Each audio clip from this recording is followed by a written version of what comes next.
All right, we're gonna get this machine here inside. We had people tore the rear hatch off, stole the gas, try to stifle the hydraulic fluid. I guess they thought it was fuel, I don't know. Let me jump in the truck and let's get this bad boy out.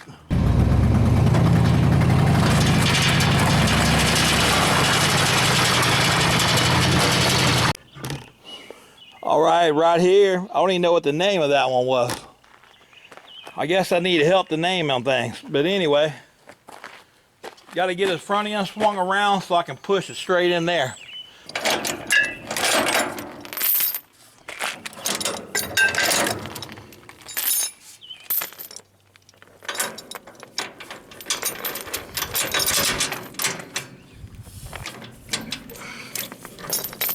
I'm gonna drag her around now. Move the truck, pull the ass end around.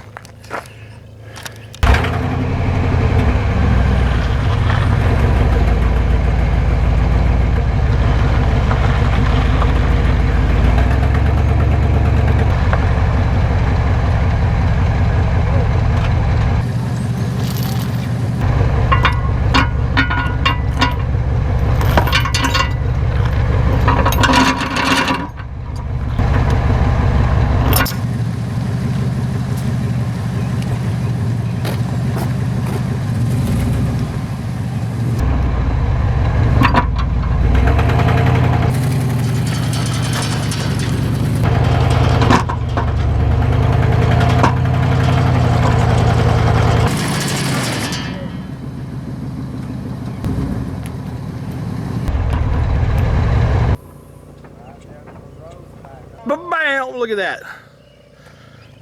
It wasn't nowhere near lined up. Skills.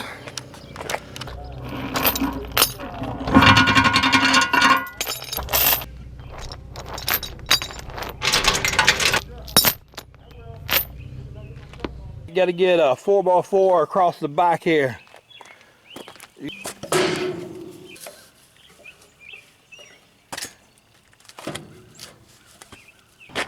We don't want to run over this.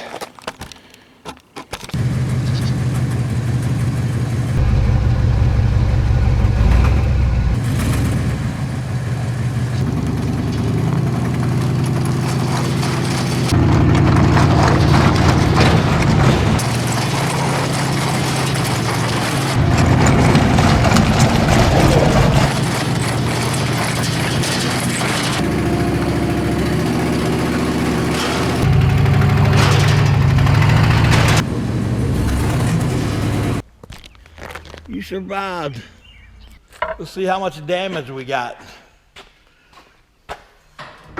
We pushed that a little bit. Oh well, we're metal fabricators. Stopped just in time for the camera. Well, foot. Just the way I planned it. Anyway, there you go. Got the tank in the garage. It looks beautiful.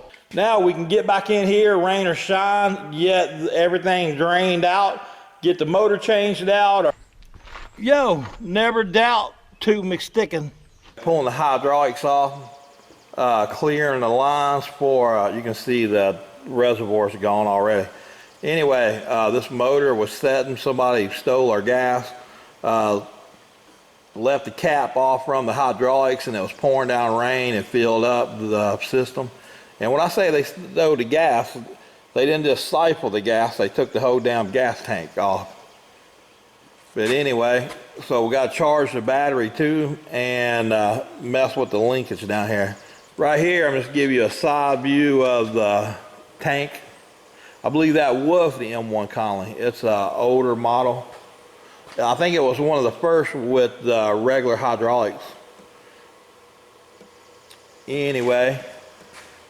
And there's the newest one. Bam.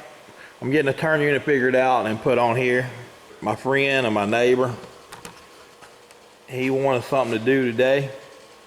So he's pulling all that and try to get that going. I'm about to remove the turret off from here so we can access the ignition switch and everything a little bit easier.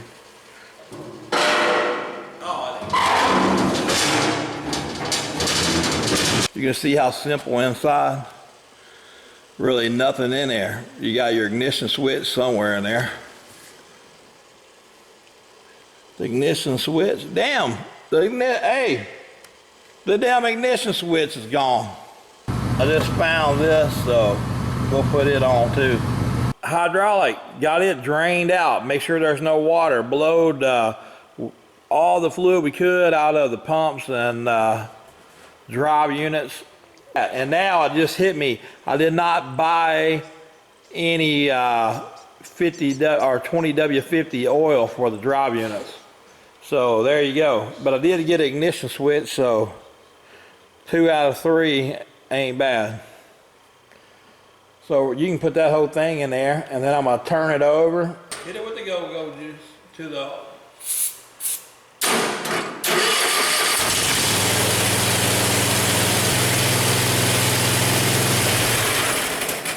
That's probably. Yeah. I need to make my new linkage to put on there. Sounds good.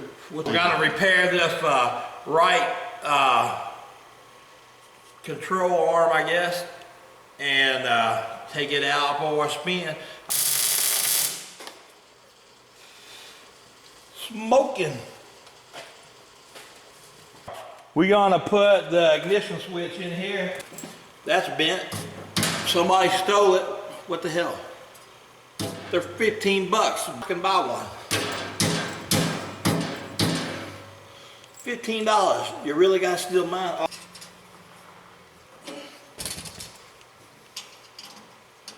So we're gonna get them all going and ready for that battle. I'm gonna tie this one on because we swiped it, like I said, for my brother-in-law. We got an old track braking over here. It's built in 2009, and it's been running on tanks ever since. And yes, that is a wood block, just to help protect the track and keep the twist out of the track this way. Without them, your track will flip out from underneath the tank with that softer, thinner belt.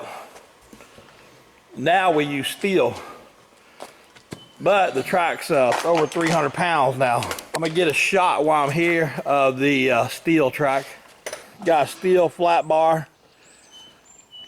It's pretty tough. It's been over a year since this thing has moved.